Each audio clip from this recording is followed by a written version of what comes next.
Welcome back to this session, and we are beginning a very important section of the course. We are beginning the analysis and we are beginning the slightly elaborate and lengthy discussion on three people, three prominent thinkers of classical sociology, Karl Marx, Emile Durkheim and Max Weber. And these three scholars, compared to anybody else in the long history of sociology, have played the most prominent role in shaping the discipline, and they continue to be relevant even now. While we discussed about Comte or Spencer in the previous class, I mentioned that most of their arguments are now not taken so seriously by sociologists, because they represented or they lived in a particular intellectual climate where their ambitions were too broad. There was no specific or specialist discipline called as sociology. They were all kind of a natural philosophers. They were all kind of a very broad philosophers who were orienting their philosophical thinking to the field of society. So society as a very distinct area of interest, or a society as a very distinct subject matter, had not developed then. But when we come to these people, Marx, Durkheim and Weber, undoubtedly we can say that they are the most prominent thinkers. And especially Durkheim and Weber, Max Weber and Durkheim. Why I am not including Marx is because Marx is not a strict sociologist the way we understand Durkheim and Weber. Marx was much broader, Marx was much bigger. He was a gigantic intellectual person, intellectual figure in his capacity. We will have a very detailed discussion about each of these people, but let us see how what is the point of discussing about them together. I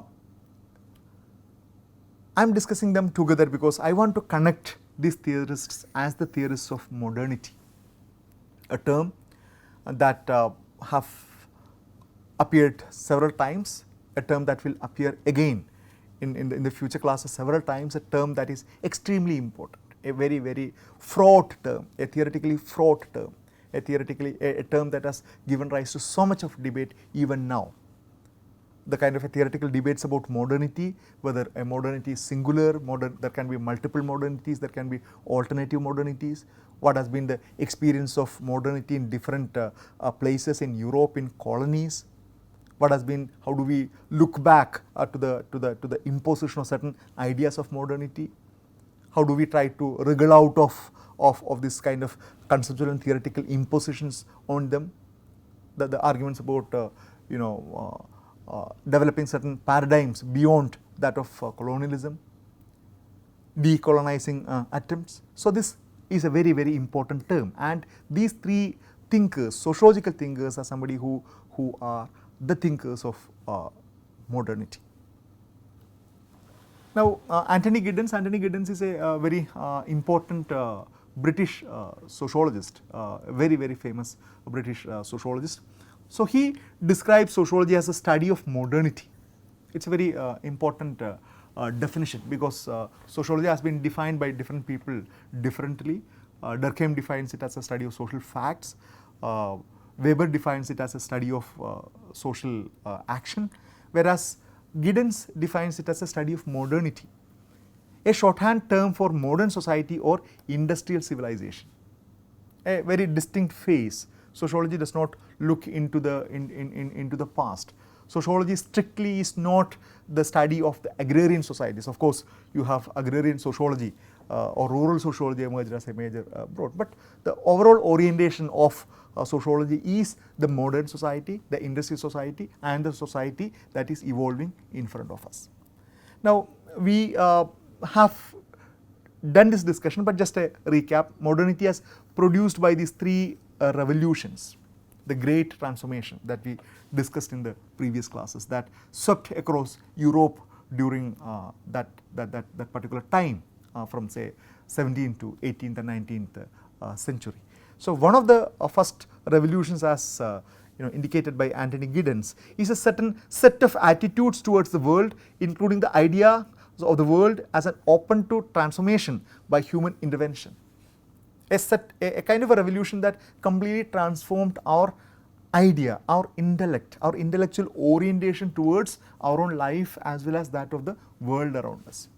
In other words, this could be identified as enlightenment, this could be identified as the scientific revolution, the emergence of reason, that you don't have to really depend upon the theological or the religious explanation and blindly follow that. Rather, you have the faculty of reason, you have the ability to use your reason to make sense of the world, and not only to make sense of the world but also to transform it by human intervention. You can transform the fate of people, you can transform the way people live into a far more better way, less violent way, less painful way, in a more emancipatory mode. So this was one of the most important intellectual movement that happened in Europe, what we understand it as enlightenment. We already discussed that.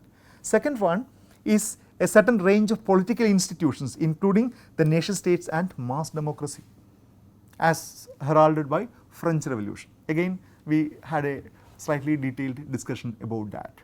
So here people come to realize that a monarchy or a particular lineage of a king and his forefathers, a king and his his son and his son and his son.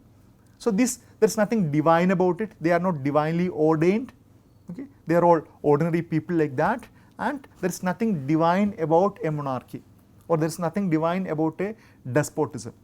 And these are just one among the forms of political governance, and a far more desirable, far more civilized way of governing oneself is that of mass democracy, where everybody has a say in how they must be ruled. And we know that this whole idea of democracy, while it looks it very glamorous and very glorious, it had a very checkered past. This whole idea of universal suffrage, that every person is equal, every person gets a vote, every person is equal, and you have an age limit. Beyond that, everybody gets to cast a single vote. And it looks very normal for us, it looks very natural for us.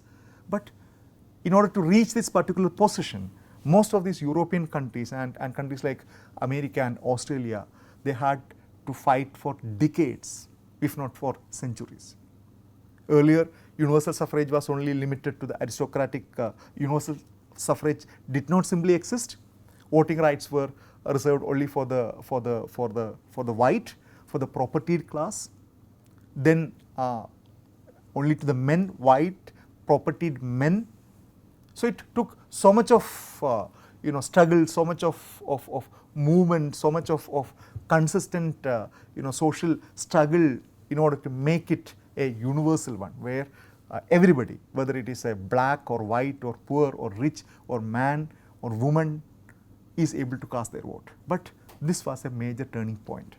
The third one, a complex of economic institutions, especially industrial production and market economy, something that we discussed, again brought about by industrial revolution, the rise of capitalism, a completely new mode of economic production, where the workers are not bound to their employer in any permanent manner. They are there to sell their thing.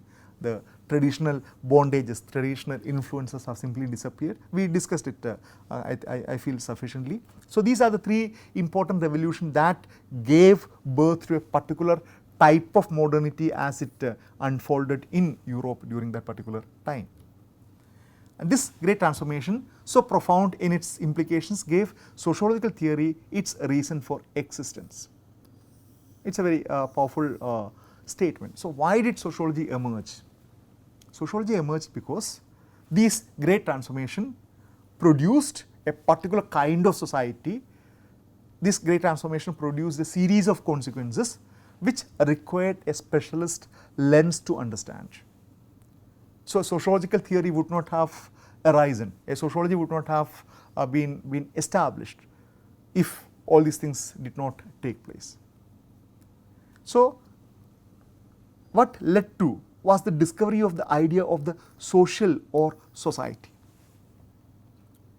So maybe for the first time in human history, the intellectuals and the thinkers, they argue, they realize that there is something called as social, or there is something called as society as a distinct subject matter, as a distinct area of study.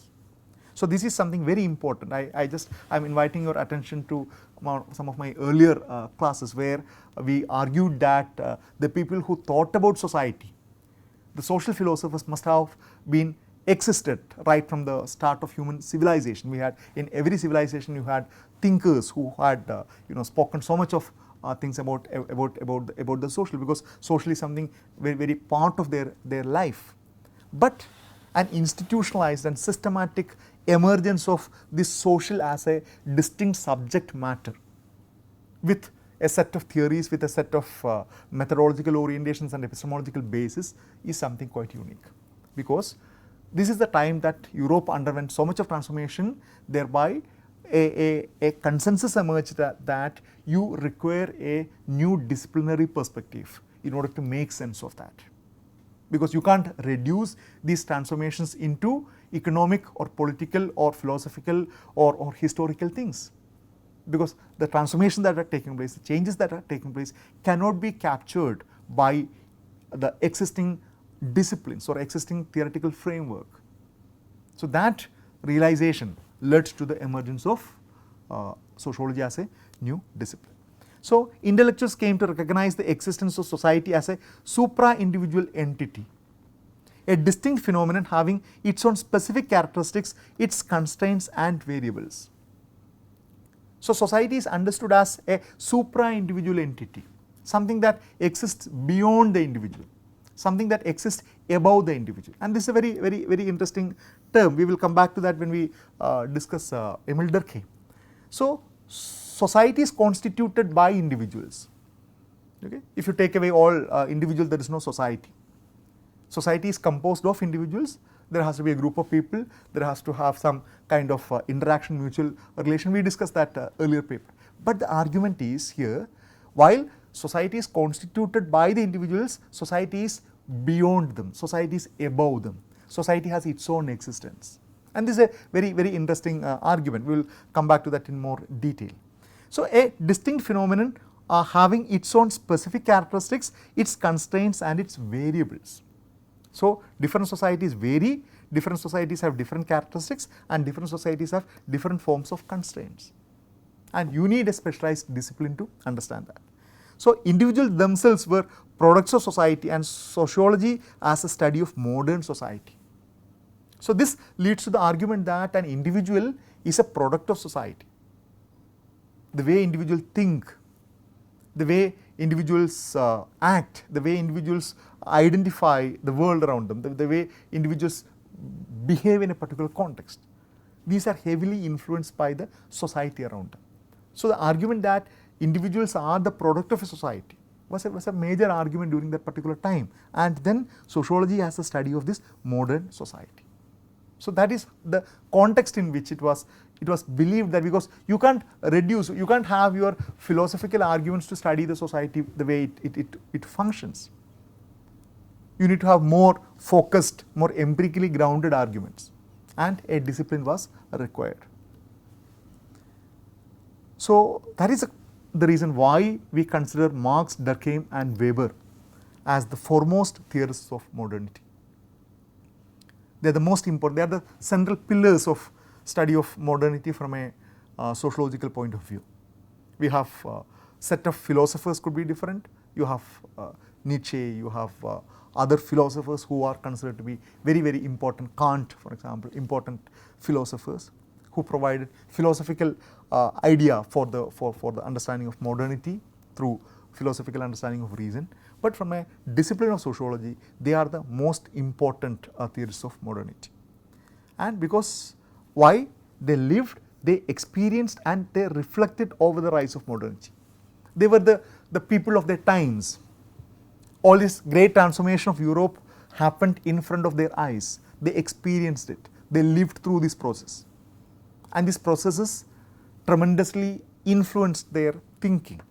They wanted to comprehend the kind of changes. For example, a person like Marx, he was bewildered by the kind of changes that were happening.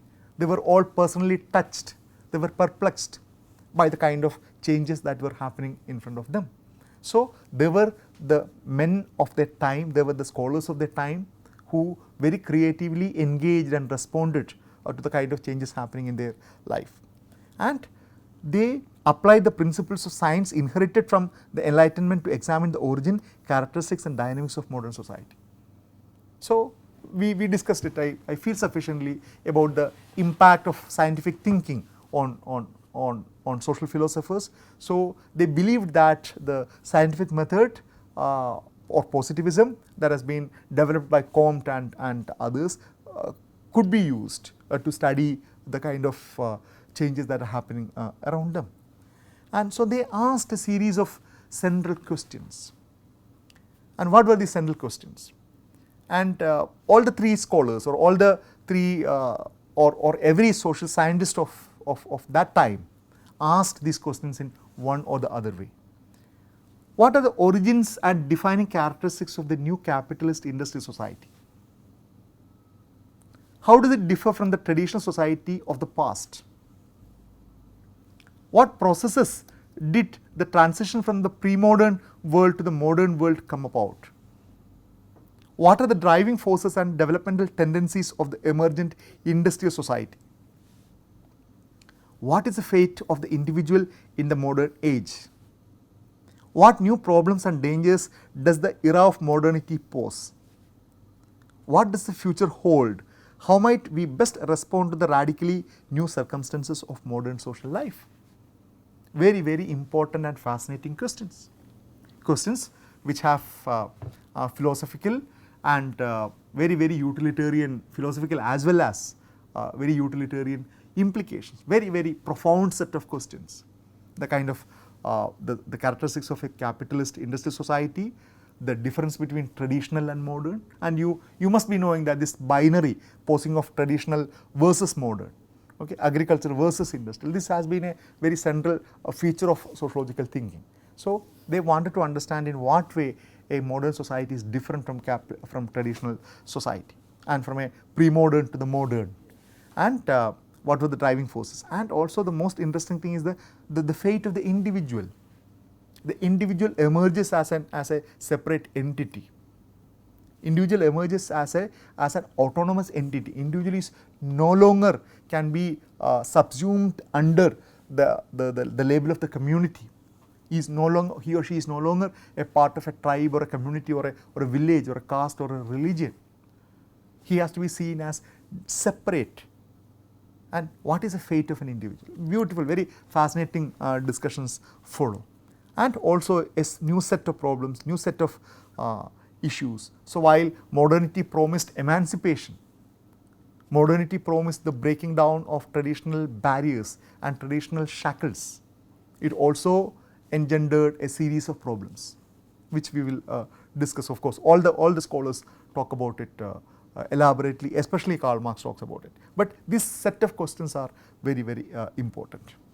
And there were also defenders of modernity. That's a very, very important thing. Unlike say Spencer, for example, who had a more conservative kind of leaning, or Auguste Comte for that matter. They were the kind of active defenders of modernity, vehemently opposed to the reactionary currents of the day.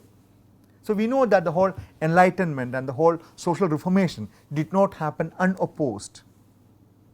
It did not happen without any opposition. There were very powerful sections, especially the elite sections, especially the clergy class, the priests, the aristocrats, the wealthy sections. They were very much against these arguments of reformation or arguments of enlightenment. But these scholars did not join hands with them. They were very strong defenders of modernity.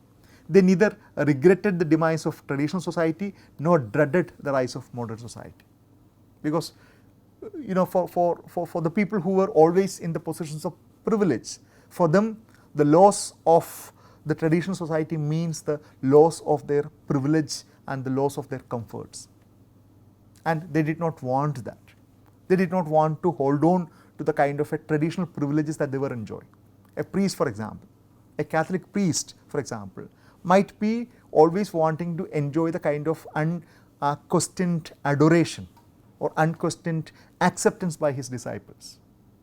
And that is a very, very comfortable way of living, very comfortable state to be in. But the ground is shifting, and they did not dread the rise of modern society. Even Marx acknowledged the civilizing influence of capitalism. Why this statement is important? Because Marx throughout his life, throughout his intellectual life, wanted to fight and destroy capitalism. But he, even while doing so, he welcomed the transition from feudalism to capitalism. That's the most important point of that. He identified emergence of capitalism as an unavoidable situation, a very welcoming one, a very positive one, because for him it marked the transition from the slavery and feudalism to a far better one. While he was extremely critical of that, he wanted a more egalitarian society to come into picture. He was appreciative of that. He talked about the civilizing influence of capitalism. And similarly, Emile Durkheim applied the sociological method to make an empirically grounded case in support of industrialization, individualism, intellectualism, and egalitarianism. So all these people, Durkheim was deeply committed to some of the important Enlightenment ideas of egalitarianism, of treating every individual as equal. As for intellectualism, the primacy of your intellectual ability, the spirit of questioning, the spirit of critical thinking, the spirit of rationality, and that of individualism. So while they wanted to analyze the kind of changes through a very scientific point of view, all of them were ideologically inclined to this modern world.